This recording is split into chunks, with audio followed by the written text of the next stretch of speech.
ఛానల్ని లైక్ చేసి సబ్స్క్రైబ్ చేయండి, షేర్ చేయండి.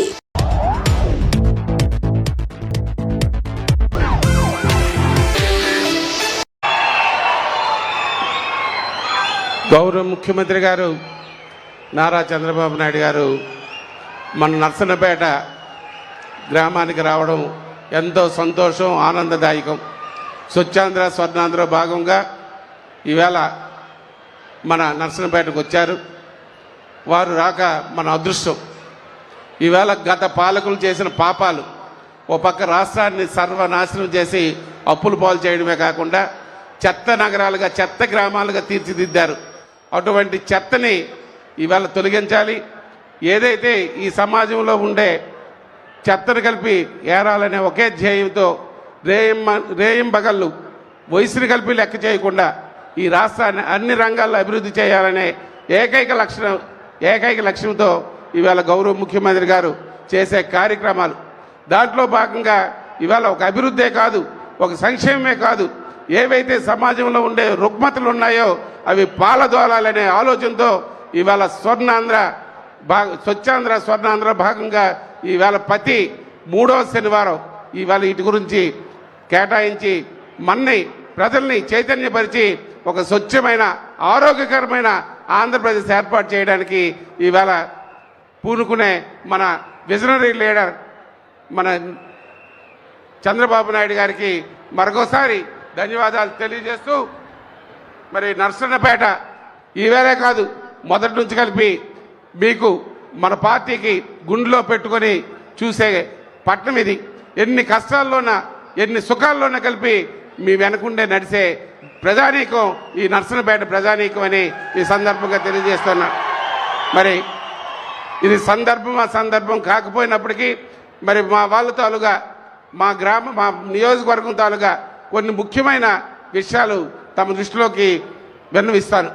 కారణం ఏంటంటే రాజుల చెరువు అంది ఇక్కడ ప్రజానీకం తాలుగా గుండె నాదం అది.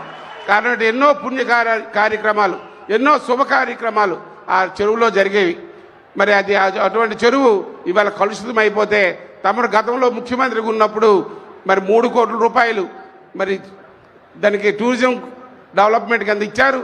అలాగే 50 లక్షల రూపాయలు నీరు చెట్టు కింద ఇచ్చి పనులు ప్రారంభించిన సమయంలో ప్రభుత్వం మారిన తర్వాత అది గాలికి వదిలిస్తారు గత పాలకులు. మళ్ళా ఆ సైకో ముఖ్యమంత్రి ఇక్కడికి వచ్చినప్పుడు 10 కోట్లతో అభివృద్ధి చేస్తామని చెప్పి ఒక నయా పైసలు ఇవ్వలేదు. ఇవాళ ప్రజానీకం అంతా మీరు వచ్చారు, మా రాజుల చెరువుకు మోక్షం జరుగుతుందని 1000 కళ్ళతో ఎదురు చూస్తున్నారని ఈ సందర్భంగా తమకి విన్నవించుకుంటున్నాను.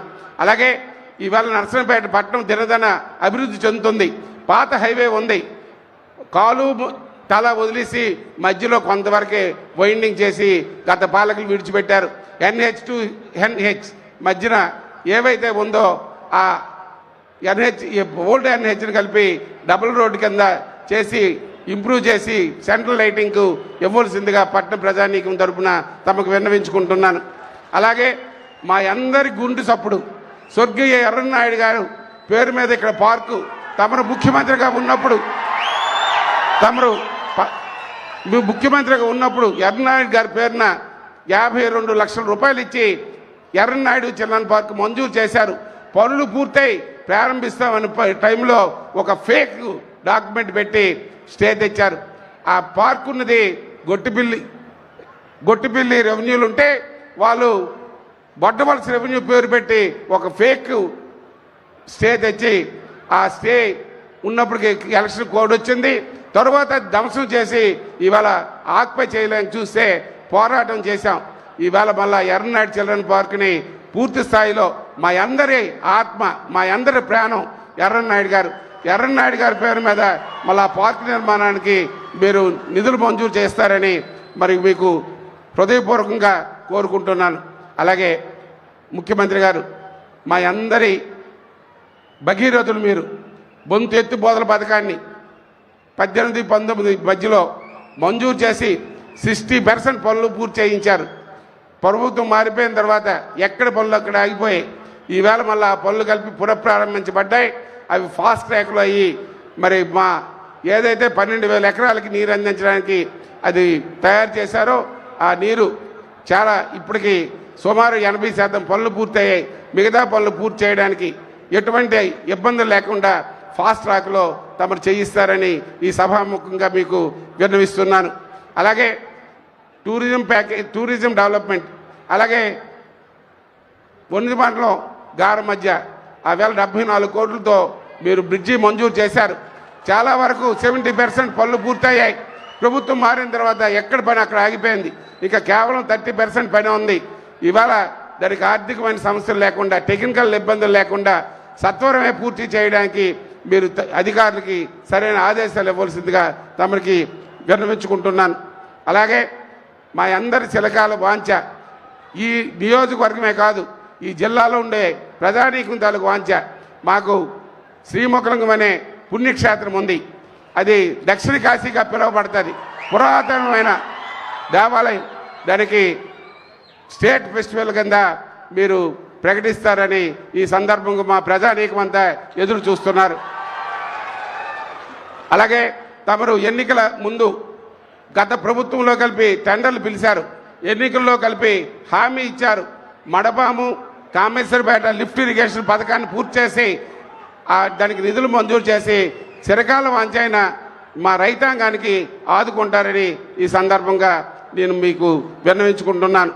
అలాగే జలమూరు మండలంలో తామర చెరువు నుంచి వెళ్ళే మొండిగడ్డ ఎప్పటికప్పుడు మురుగునీరు వెళ్ళక కొన్ని వేల ఎకరాలు పంటలు పోతున్నాయి.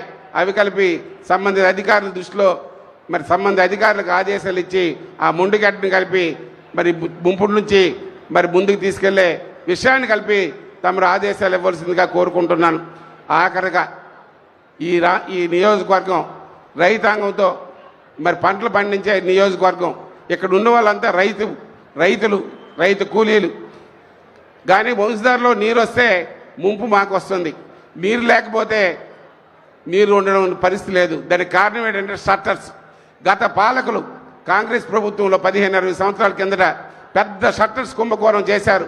సిఐడి ఇవాళ దాన్ని షట్టర్స్ని సీజ్ చేసి ఇవాళ షట్టర్స్ కలిపి తుప్పు పెట్టి పనికిరాని విధంగా తయారై తమరు దాని మీద దృష్టి పెట్టి అవి స్కాప్ కింద ఇచ్చి పనికొచ్చిన షట్టర్స్ రిపేర్ చేస్తే ప్రభుత్వం ద్వారా ఆ డబ్బులతోటే షట్టర్స్ ఏర్పాటు చేస్తే ఒక మా నియోజకవర్గం కాదు, అవతల టెక్కల నియోజకవర్గం, పలాస నియోజకవర్గం వరకు నీరు వెళ్తుంది. కాబట్టి దానిపైన తమరు వెంటనే అధికారులు పిలిపించి పాడైపోయిన షట్టర్స్ని మళ్ళీ స్లాబ్కి పంపించి మిగతా పనికొచ్చిన షట్టర్స్తో ఆ డబ్బుతోటే షట్టర్స్ నిర్మించి మా శ్రీకాకుళం జిల్లా జీవనాడైన వంశధార నీరు చివరి భూముల వరకు వెళ్ళినట్టు తమరు ఆదేశిస్తారని ఈ వేదిక ద్వారా మీకు విన్నవిస్తున్నాను.